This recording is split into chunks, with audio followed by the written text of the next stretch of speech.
프로포폴 상습 투약 의혹 외에 케타민, 대마, 코카인 등 4종의 마약에서 양성 반응을 얻어 논란이 되고 있는 유명 배우가 화제인데요. 최근 경찰 소환 조사를 위해 호화 변호인단을 꾸렸다는 소식이 전해지면서 그의 법률 대리인들의 이력에도 이목이 쏠리고 있죠. 자기 합리화 늪에 있다는 이 배우는 과연 누구일까요?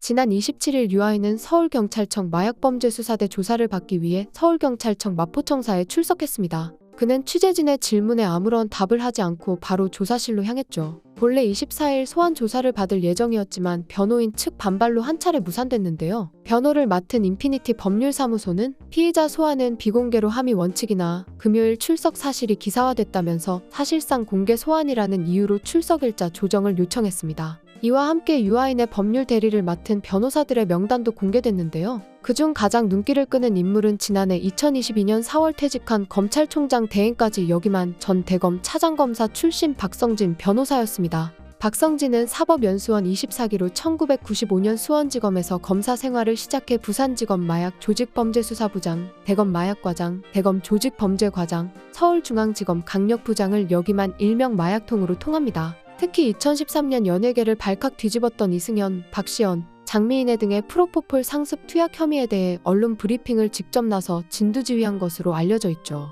그 결과 이들은 징역형의 집행유예를 선고받았죠.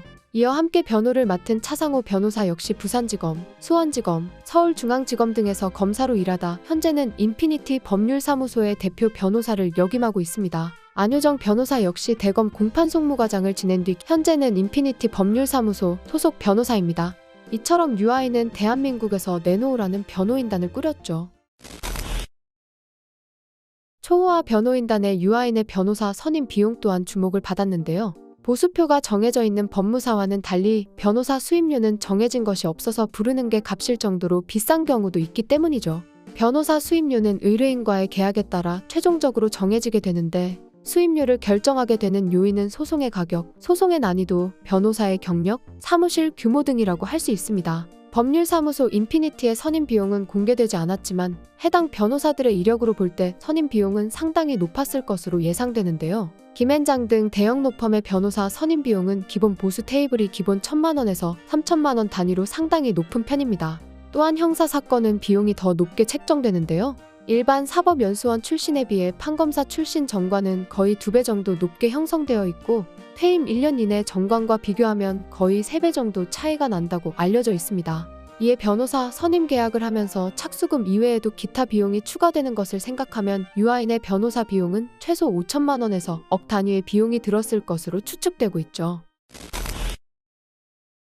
앞서 이처럼 호화 변호인단을 꾸려서 실형을 면한 연예인이 있습니다. 바로 필로폰을 소지하고 투약한 데다 필로폰 및 엑스터시를 다른 사람에게 건넨 혐의로 기소된 작곡가 돈 스파이크인데요. 돈 스파이크는 2021년부터 지난해 9월까지 8차례에 걸쳐 A씨와 4,500만 원 상당의 필로폰을 공동으로 매입해 14차례 투약했습니다. 더불어 20g 상당의 필로폰을 소지한 혐의도 받았죠. 돈 스파이크는 지난 2023년 1월 9일 1심에서 집행유예를 받았는데요. 1심 재판부는 13년 전 대마초 구매 등 동종 전과가 있음에도 돈 스파이크에게 수사에 협조하고 범행을 모두 인정하며 반성한 점 등을 들어 징역 3년에 집행유예 5년을 선고했으며 사회봉사 120시간과 약물치료 강해 수강 80시간, 추징금 3,985만 7,500원도 같이 명령했습니다.